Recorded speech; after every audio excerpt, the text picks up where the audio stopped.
hello, lifers, and welcome to another podcast episode of Because Life Can Be a Niche. I'm so glad to have you joining us on the ride with us. If you're listening, thank you so much for listening to the show. We appreciate you and value you. And we also encourage you to come watch the show as well on our YouTube channel, Life Can Be a Niche. We would love to engage with you there and have you there. As always, you guys know how to reach me on social media at Katie Bryant Writes, and that's on Facebook, Instagram, and Twitter.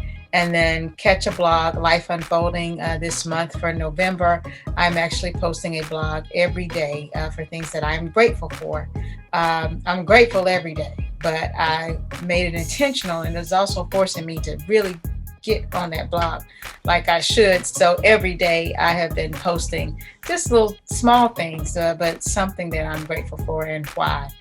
So please check it out on katiebryantwrites.com. Get in the comments, share what you're grateful for. Join me in the What Are You Grateful For daily post that we'll see on Instagram and other places. And you guys know how we roll. If this is your first time joining us, we always have, I'm a tea lover. I love my coffee, don't get me wrong, but I really, really love tea. And last episode, I asked y'all to send me kind of tea you were drinking and to give me suggestions and let me know, what are you sipping on? And nobody sent me anything. So either you're not watching or those watching didn't drink tea, besides sweet tea. If you're in the South with us here in Georgia, it is sweet tea. I think it might even be against the law to drink unsweetened tea here. But I have always shared that I love a hot cup of tea. And we do every episode, we try to have a tea of the episode. I don't have a new tea for you guys. I'm just going on an old standby because it's post-election night. So this is Wednesday. We're recording this on Wednesday. We'll drop it. But on Tuesday was, when everybody voted. And we're still waiting on results, and we'll probably be waiting tomorrow. It has been a very long day. So I didn't go out and try to get a new tea or a different tea. I just went with what I usually roll with, which I told you right now, my all-time favorite tea is called Paris. And I love loose leaf teas. You can kind of see what's in my teacup here. It's just like it's so good. Oh, it's good. But I don't drink it. I'm not that much of a purist. I actually put amber rock sugar in my tea, and it is wonderful. And I need it right now because it's been a long day. I did not stay up watching the election results, and I'm not going to be on here long. I just wanted to come in. I thought tonight to record tonight would really capture me as raw in the moment as I could possibly be for this particular episode.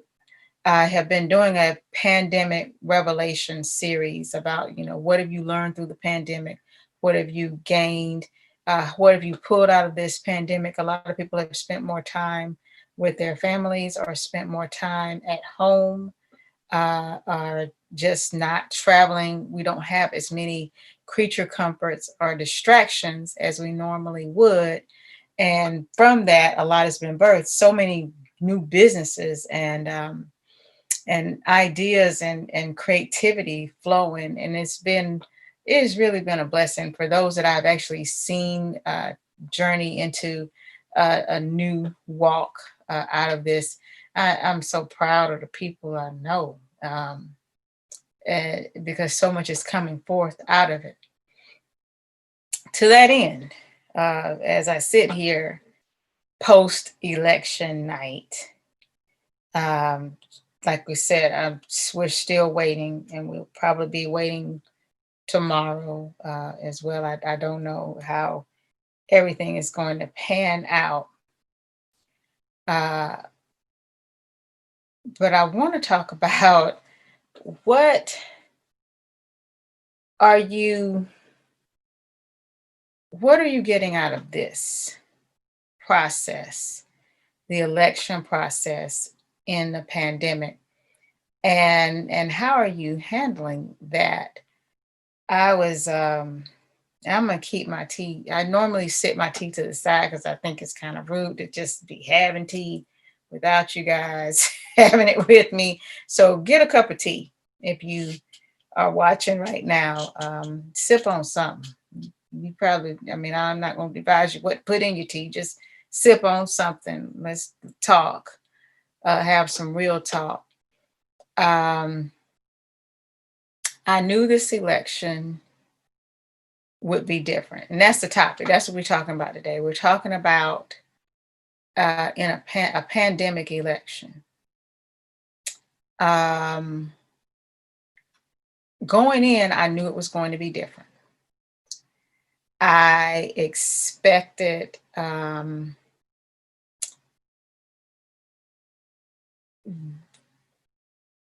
different type of spirit around it, just because of the way things have been unfolding in our world, and especially in our country, in our own backyard. But I don't know if I don't know if I thought it would go down the way it's going down in terms of uh, everything that has happened leading up to it. So, just to be as transparent as possible, I think this is probably the first time in my, I don't think that this is the first time that I have been in different text threads and social media groups and friend circles where the people and in prayer circles and where the people are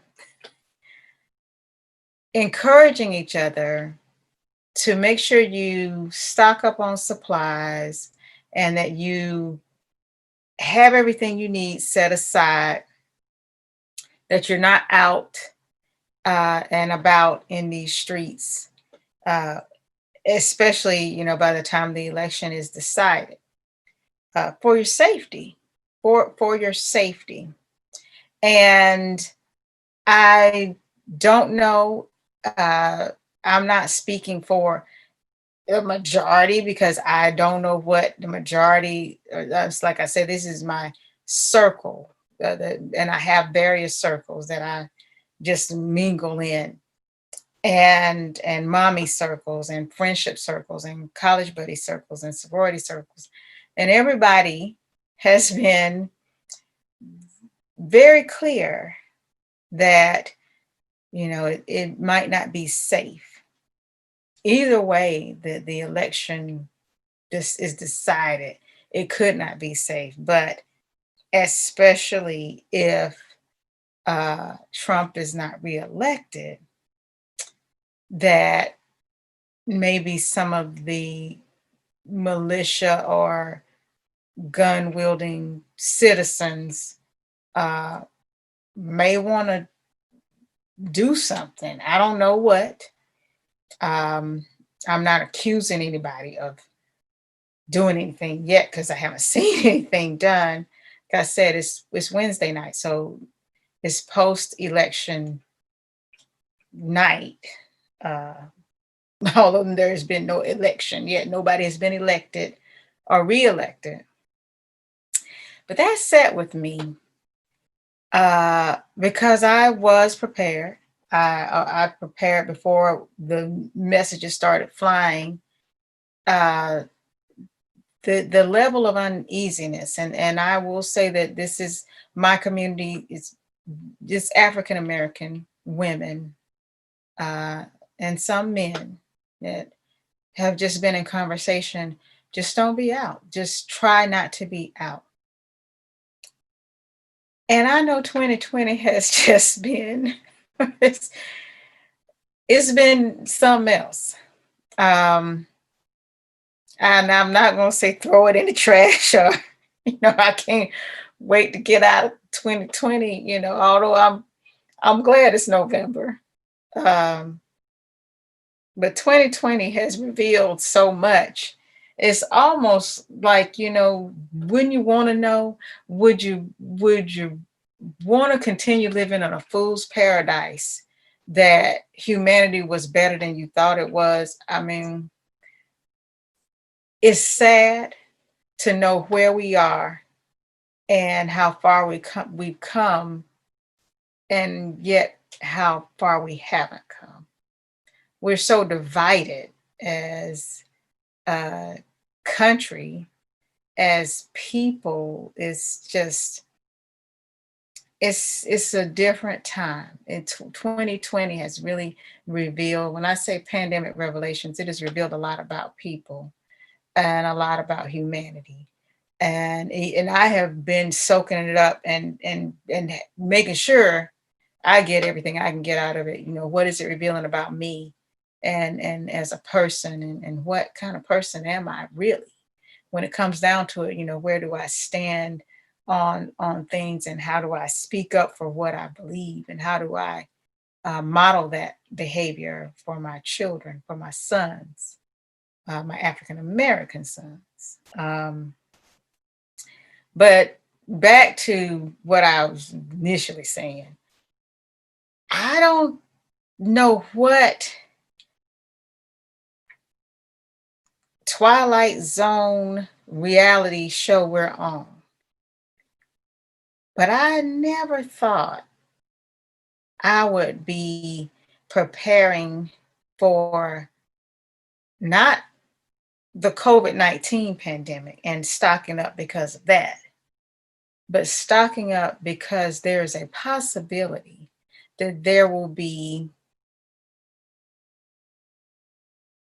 retaliation or violence that will take place or may take place.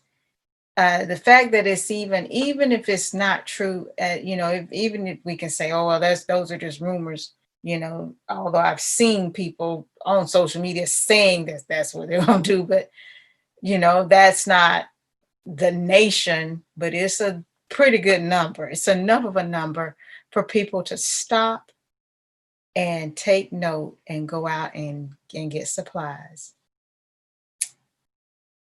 And that just bothered me. Just so many levels about where we are right now, and what are we living in. I don't even know. I don't even I don't know that I've ever seen anything. I haven't. I don't know why I keep saying I don't know if I have not seen anything like this before.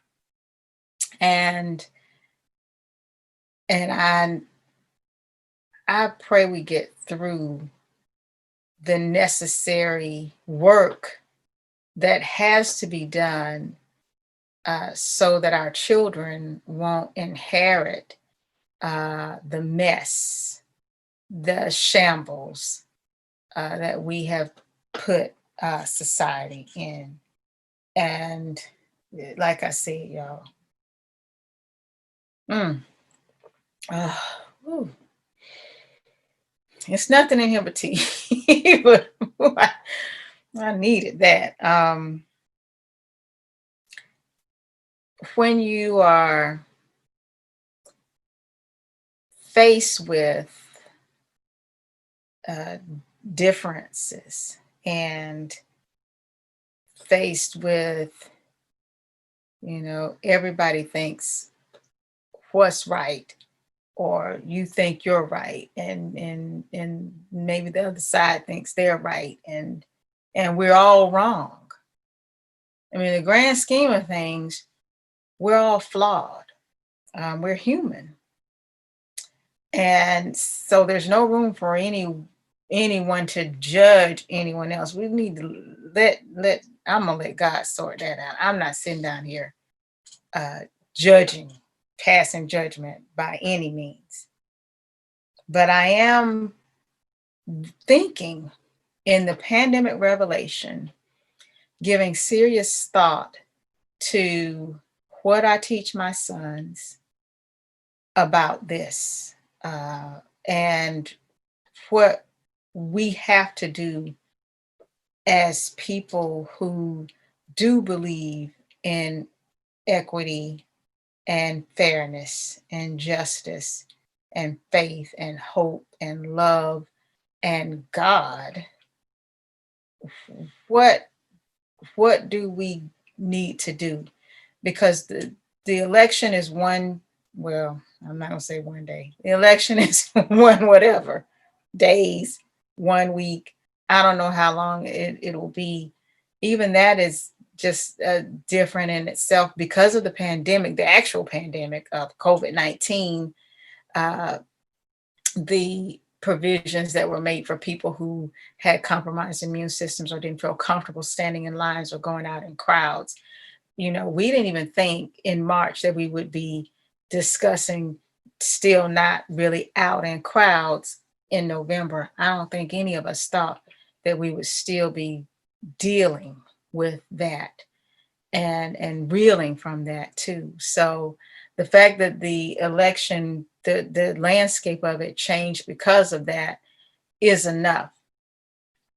But it's a different animal when your children come to you and ask, because we've had this whole discussion about the electoral college, or I just had them, just trying to make sure they understood the process.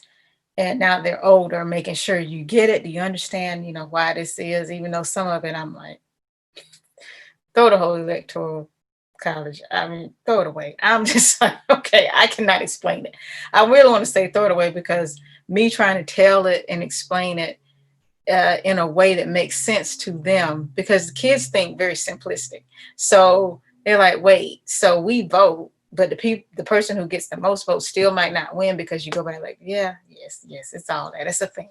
I may have someone come on and just talk about how it works because I want to revisit it myself. But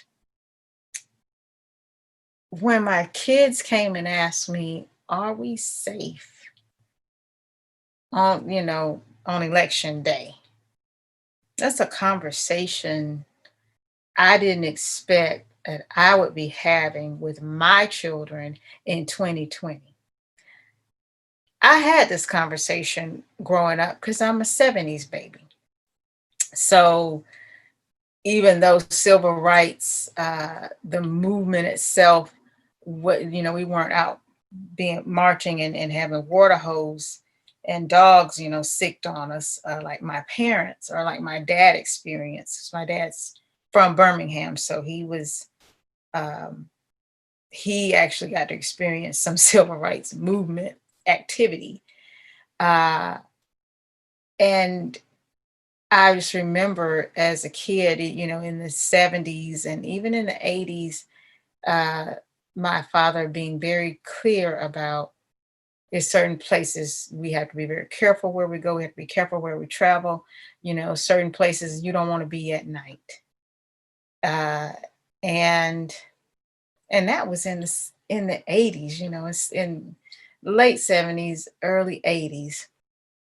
It's just, but you expect that if you are in my generation, and for those of you who are, I'm 47, so for those of you in this age range, you very likely have parents who were part of the civil rights movement, or they were teenagers or growing up or young adults as it really began to unfold. And so we have a unique experience in that. We share that, especially if our parents poured into us and taught us about the significance and the relevance of it. And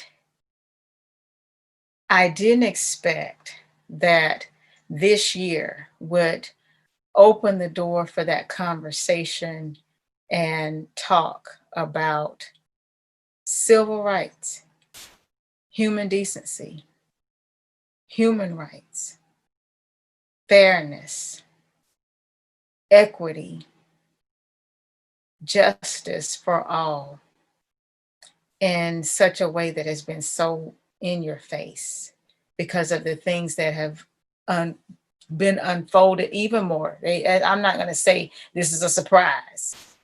We have been in a state of dealing with this for quite a while.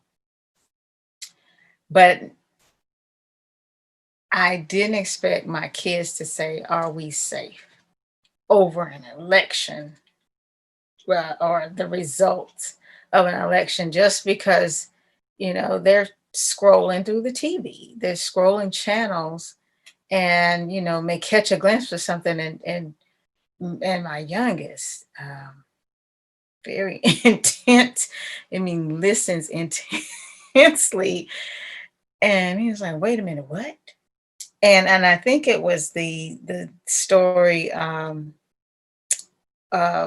the news coverage that broke, where the armed citizens, it was two things, armed citizens were arrested for plotting to, arrest or kidnap the governor of Michigan or something to that effect. It's late, so I'm trying to make sure I get that right. But they saw that and they were asking, like, how, how, what does that mean? And then they saw the bus, the Biden's campaign bus, and how they were harassed by people with guns, to the point where they didn't feel safe enough to hold the rally, so they canceled the rally in Texas.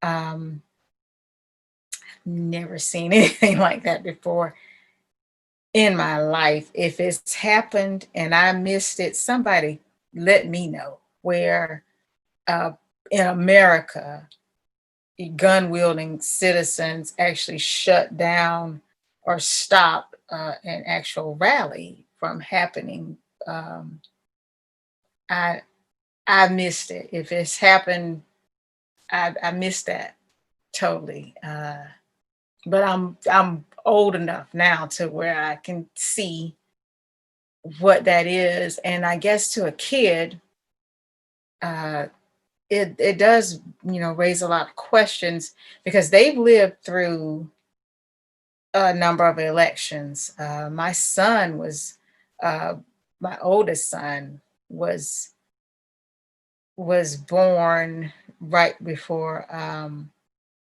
President Obama was elected, uh, and my younger son, of course, came soon after that. So they have seen an African American president, and they also um, saw, some of the things that were said, and done, and what people would do, the name calling, or the signs, or whatever that was despicable. But they were younger, so it didn't really hit them like that. But man, was I surprised, to get that question, uh, about whether or not they're safe, uh, depending on what decision comes out. And I don't know how parents are dealing with that, or if you are even. I've done my level best to limit what my children see on TV. Uh, but I'm definitely no Pollyanna, and I am not shielding them from the reality of the world today, because I don't want them walking out with rose colored glasses thinking all things are lovely, and we're down here cutting up as humans, which we are. We're cutting up most effectively. I mean, I don't know if it's a cut up playbook, but if it is, we've mastered that. We got that thing memorized. You might as well come up with a new cut up playbook, cut up too, because we've mastered cutting up to the nth degree. And that's a poignant, it's something that sits with you. As a parent, it's sitting with me, One, because I actually stocked up. I didn't say, hey, I'm stocking up in case, more hell breaks loose, because hell has definitely been, just doing the most. It has definitely been some very mean spirited, evil, ugly, dirty things that have just come out and been revealed. And so I'm not going around saying, kids, I'm stocking up in case it's Armageddon. But they noticed that. They noticed it, and they paid enough attention to ask the question. And I will say, as a child, growing up, because my father and my mom grew up in a time where literally, Dr. Martin Luther King and Malcolm X and Medgar Evers, uh, just icon after icon, so many um,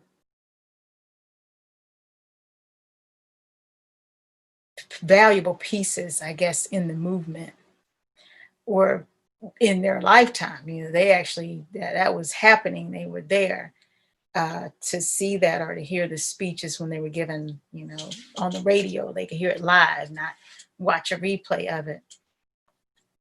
And I thought I was doing a great job of educating my children on that aspect of life for African Americans and for people in general. Just why it's so important to do what's right, and to, if you are a Christian, to follow that, follow the book. But I think the lesson of 2020 has given them real life, up close and personal experience that I can't watch enough eyes on the prize with them on our public broadcasting station. It's just not enough. And to see it now, and to see it affecting young people and middle-aged people and older people, and to see how it's all unfolding, has been eye-opening. And it is an opportunity to teach. So here's my question, really my thought, and I really want to get in conversation with those of you who have children. What are you teaching them about the voting process? Because this is definitely a unique situation because of the pandemic. But then we're dealing with another pandemic, the pandemic that caused all of my threads to go on high alert, all of my groups to be like, hey, go stock up and don't be out in the streets. That's a people pandemic. It's not COVID. That's a people problem. That's a people problem. Um, so this has been a time where I have tried to educate even more on the importance of standing up for what is right and what you believe in, and the critical, necessary attention that has to be paid, and actions that have to be taken to ensure that you're not, just because it's not impacting you personally, that you're just not sitting back watching it on TV unfold, or watching the news, and not doing something about it, using your voice, using your prayers, your action. How I have started educating them, not just, be a good human, or do your best, or start your own business if you want to start your business one day, or these are the things you need to do in order to live the lifestyle that you want, or this is what you need to do if you want to live a lifestyle of service and become like an essential worker or something like that. Or you want to go to college, this is what you need to do. and pushing those things in front of them so they know that they always have options to do any one of those things to be a productive, happy, successful human. But this year, seeing everything unfold the way it has really changed the way I teach them about the election process and the words that I use around them, and encouraging them to know that you can be involved in a powerful way and you can affect so much change in a powerful way. But you have to be grounded in a code of ethics that is not just something you can pick up and put down when you feel like it, or cherry pick out of it what you want or what benefits you, but a strong constitution, a personal constitution. I'm not talking about the paper, I'm not talking about the Constitution of the United States. I'm talking about a personal constitution. And that has been a pandemic revelation for me as a parent, is instilling in my sons the importance of being involved in the political process. You don't have to run for office. If that's not what you desire. I know I wouldn't want to do it, but you do have to be a part of it in a positive way. And that means everything from attending and participating in your local commission meetings, and if you have children, the school board meetings, and all of those things. And that's even something that I have been convicted in terms of school board. I didn't really attend school board meetings beforehand. I have recently started to attend. I would always read up on it and see what happened, but I was not there in the room when decisions were being made or when areas were being discussed that would impact my children. Why wouldn't I be? Why wouldn't I have been there? Why was I not going? Time.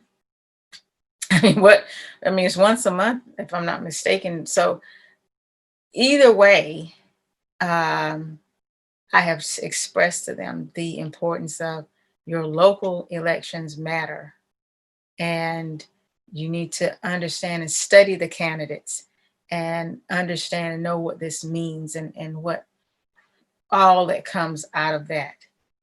And it has been an unexpected surprise because they are paying attention. And for boys, because I'm a mama of boys, to be paying attention, I can tell you right now, that's a feat in itself. I feel like I've accomplished something because they have the attention span of gnat hair. It's just, it's something about these boys, and they're approaching these.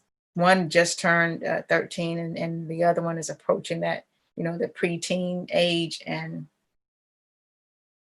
it's just their attention span is just like, hey, like, you got me for 5 minutes. If you can't say what you need to say in 5 minutes, I'm zoning out, or I'm already thinking about my next Among Us strategy or Fortnite or whatever we got going on.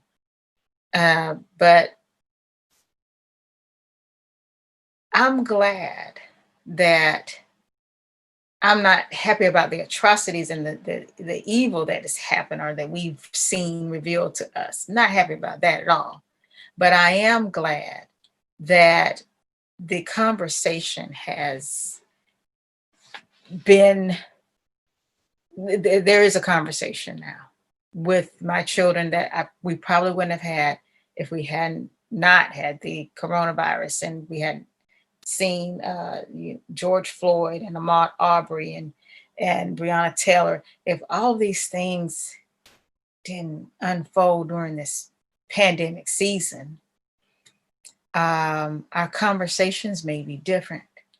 And knowing that our future And the world really hangs in the balance of the young people we're raising now. And they're watching us act up, cut up.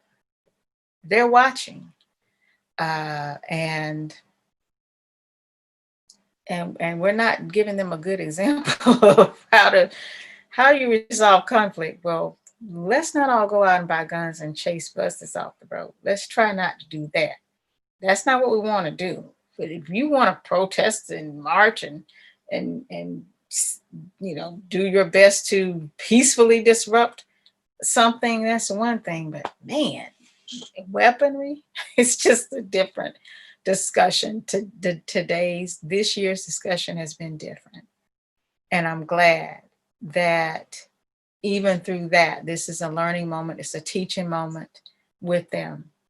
And I remember, and I'm trying to do it as eloquently as my mom and dad did it, because they were teachers. And I've shared before, I'm a teacher's kid. So because they were teachers, social studies and civic, duty and all of that stuff, especially for my dad, because my mom taught a lower grade, but uh, I think she's mostly focused on English at the time and reading. This was back in the day, y'all, when they had, just your math teacher and all this kind of stuff. It wasn't like it is now, but teachers taught multiple subjects. My father loved history and social studies and anything to do with civic, duty. And he instilled that in me at a very young age. Like, I think I might have been too young because I'm like, man, just let me live. I mean, he literally would always say to me, do the right thing, no matter what. I mean, even until I think like when he was sick, this is when he was in the hospital for the last time and he was dying. And when he could still talk, because he stopped talking a lot before he actually passed away. But when he still had his voice, it was just strong enough. And this was before I just went and camped out and stayed in the hospital with him for those final 2 weeks. And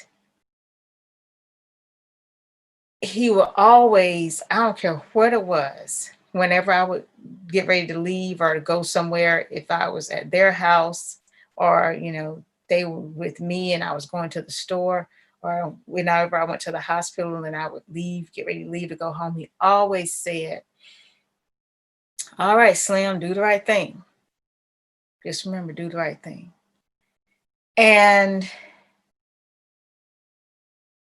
I always wondered, because he said that to me since I was able to understand English. And I always wondered, why do you have to tell me that every time? Every time you tell me that, every time. But he made it a point to say that, okay, do the right thing. All right, I'll see you later. Make sure you do the right thing. And I wonder what this world would be if parents and people who are raising children, even if they're not your birth children, but you're responsible for them, guardians, whatever, if every time we just reminded the children, all right, do the right thing. All right, see you later, do the right thing. I wonder what difference would we see if we all did that. And he didn't hold any punches back. He was very clear on thinking and thinking for yourself and making decisions, based on, sit down, you better sit down and think about that thing, he's always tell me. And he always instilled, and I am now seeing why he did that, why he was on me so much, because he knew this was coming. He always saw this coming, that things were going to eventually come to a head in this country. He always said that. And everybody's like, yeah, you talking crazy. What you talking about? But he saw it. He knew, probably because he knew that what he grew up with didn't really get resolved. It settled down, but it never got addressed and resolved. Had to take another sip. And so his advice to me, I'm now giving to my sons. And he did too when he was alive. He would tell them the same thing. All right, okay, buddy, do the right thing. He would say that to them. And they remember that. Him saying that. He always say, remember granddad always say, do the right thing. What do you think we was gonna do? I said probably the wrong thing. More than likely you was gonna do the wrong thing. And that's in everything. That's in business. That's for your job, your career, your personal business, your personal life, your relationships. I mean, it just kind of, it's blanket. He didn't say do the right thing at work, do the right thing, with your children, do the right thing with your boo. He never specified what to do the right thing about. It was just do the right thing. The tricky part, what we're seeing in 2020 is what's right is subjective. It's like, hey, what's right to me might not be right to you. What's right here. So we got to have some type of landing place that we all agree this is the right thing. And that's what I'm praying for, that we get there, that we find that. But I remember my dad telling me, if you sit down and you really do some thinking, and you think about your decisions before you make your final decision, before you do whatever it is, that thing you're going to do, don't just think about what's right in front of you or what's right now. Always look at the bigger picture and look beyond what someone's asking of you. And what is it you're really answering? And, I might have been 10 when he told me about this whole decision-making thing and doing the right thing and how you make decisions. But it's so true. I see it now, and I had to lean on those skills this season, especially with raising children and raising young men, to have to be, you have to make decisions. And his advice was, don't ever feel like you have to be rushed to make a decision. Think about that thing. Sit down and think about what it is you're really doing and what is the ripple effect of your decision. So you got this in front of you, and this is this one thing. But if you decide to do this for this one thing, what are the repercussions? What else is that impacting? What is being affected by that one decision? It's bigger. It's always bigger than one decision or one thing you're hanging your hat on, or this one issue that you're hanging your hat on. There's consequences and repercussions to one thing. And that's hard to teach, but he made me do it so much. Every time I would have to explain why I make decisions. Anytime I get in trouble, it wasn't just, we could just give me my punishment. Just what are you taking, the phone? That would probably hurt me the most. Not my cell phone, children. If you're watching, like the landline. I can't get on the landline. I can't just talk on the phone. I would always just want to get the punishment, because the real punishment was having to go to my father and explain my decision. And then to hear him say, did you think about this? When you did that, did you think that? Did you think this was going to happen? Who all you think got hurt by this? And I'd just be a heaping mess by the time the conversation was over. but it instilled in me critical thinking skills where I weigh the ripple effect. I weigh what's happening as a result of my selfishness or a result of my poor judgment on this. Now, all of these other things have happened that I may not have thought about, didn't think about. And that's what I'm teaching my kids. I'm trying to channel all that stuff. I mean, my dad was a master at that game. I mean, it was like, I mean, y'all, if you watch Scandal, Olivia Pope had nothing. Her daddy had nothing on my dad. He was always playing chess. Always. And I'm like, I'm 10, just will you let me live? Just make me, I made a bad choice. I'm sorry. I made the wrong decision. Or I made the right decision for the wrong reason, or I made the wrong decision for the right reason. It didn't matter. Even if I wasn't in trouble, whenever we would talk, I would have to explain why I came up with my end game. What made you do that? What made you say that? What made you decide that? And that's what I'm trying to do with these kids. Is all my dad was doing was making me think. He sometimes it was no right or wrong answer. It was just, I want to see if you're really thinking. I want to see if you're really paying attention to what you're doing. Because you are not, the universe is not revolving around you, ma'am. Even though I was the only child, and it really could have, but it didn't. They made sure of that. And so that's what I'm teaching my sons. And what a perfect time when you are looking at, where we are as a country, where we are as a people, where we are in an election, and all the decisions that you have to make, or decisions that you need to decide where you stand on things. And I want them to think for themselves and to have critical thinking skills to get them through to that next. And I guess if I tell them, do the right thing, hey, Slims, do the right thing, and force them to think through their decision making process, I think we'll pull this thing on out. But it is definitely a different type of lesson that I didn't expect to have to teach, or really not even teach it, to really guide, because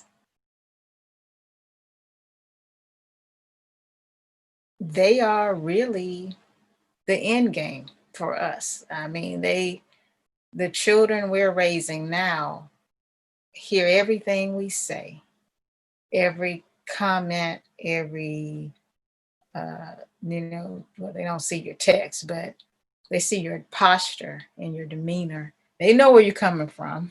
they know what you mean, what you're getting at. And my father always said, racism and prejudice and bigotry, that stuff won't end as long as my generation is still alive. And I always just say, what are you talking about? He's like, we all have to die. You have a chance. Your generation has a chance to make it right. But I don't want us all to have to go anywhere now. I'm not saying we need to go to the upper room. Not implying that at all. But I think, again, he told me that when I was a little girl. But as things happen and times moved on, and people continue to be as human as they could possibly be, I don't see that in our generation. I see us guiding and advising and doing something to impact change, getting involved, not just with politics, getting involved with our families, getting involved with our circles, and getting involved with our supporting local businesses and small businesses in our own communities, getting intentional about that. Yeah, absolutely. I see us doing that. But I'm looking at us right now in terms of where we stand as a country. And I'm like my dad, it's on you, kid. looking at my kids like, so y'all better clean it up.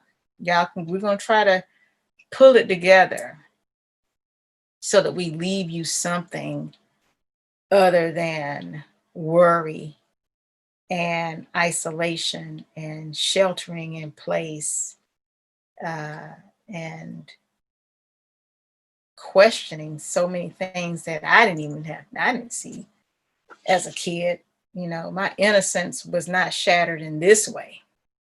Uh, and so that's what's been on my heart, y'all. That's what it is. It's in this pandemic revelation, um, and dealing with a pandemic election.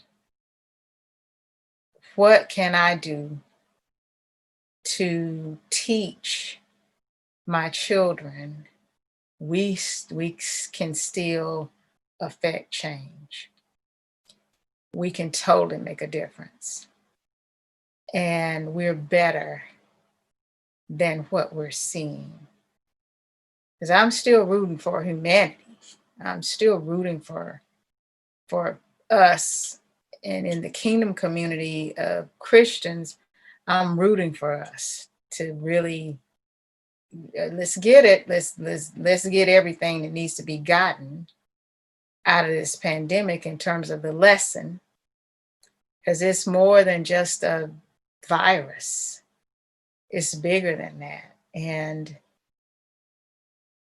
we have to do something. We have to do something different than what we've been doing.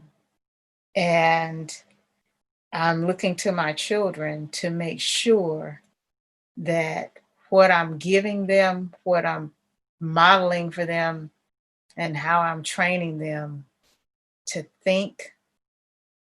really think about what ripple effect will happen from your decision. What else does that open the door to? What is ushered in as a result of your decision? And do the right thing. It sounds so easy, doesn't it? It ain't. It ain't. Trust me, it ain't. It ain't easy. For grammar police, it is not easy. But we're here.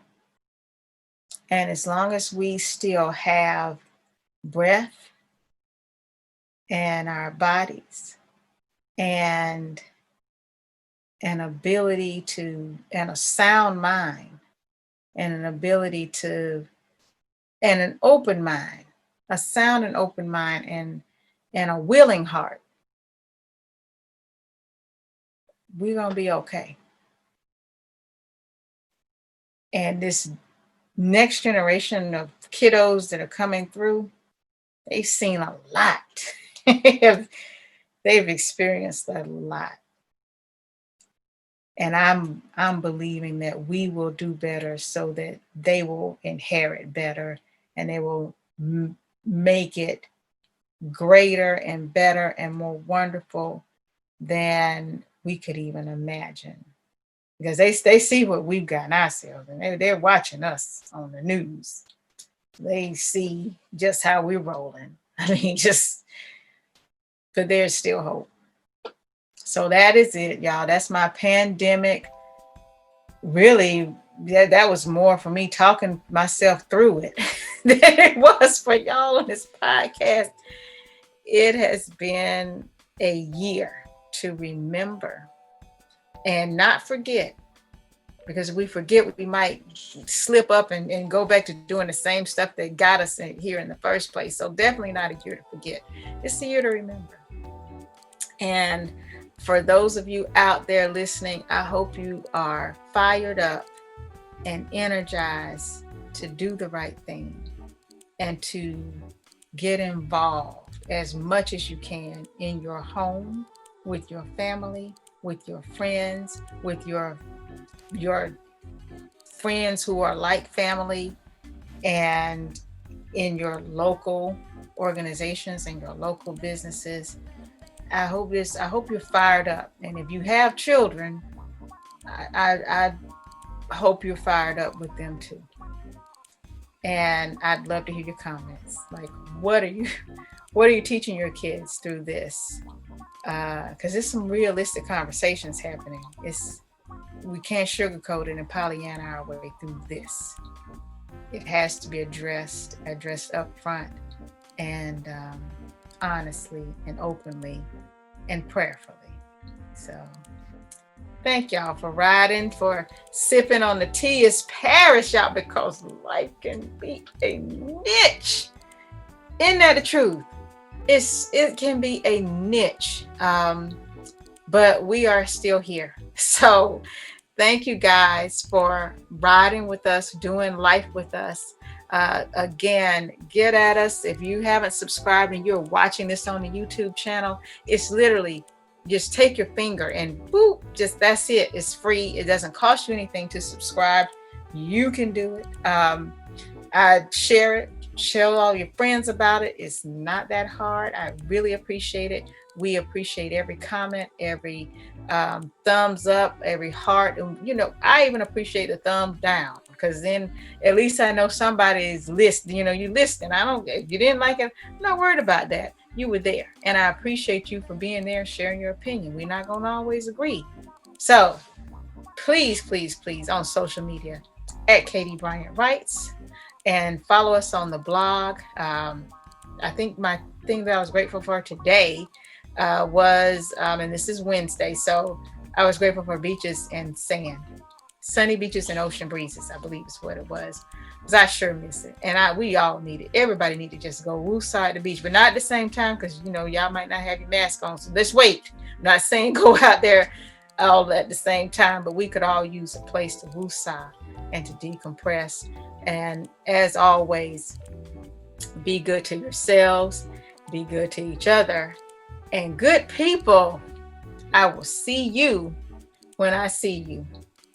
Y'all get that cup of tea. Go ahead and sip your tea. It's going to be okay.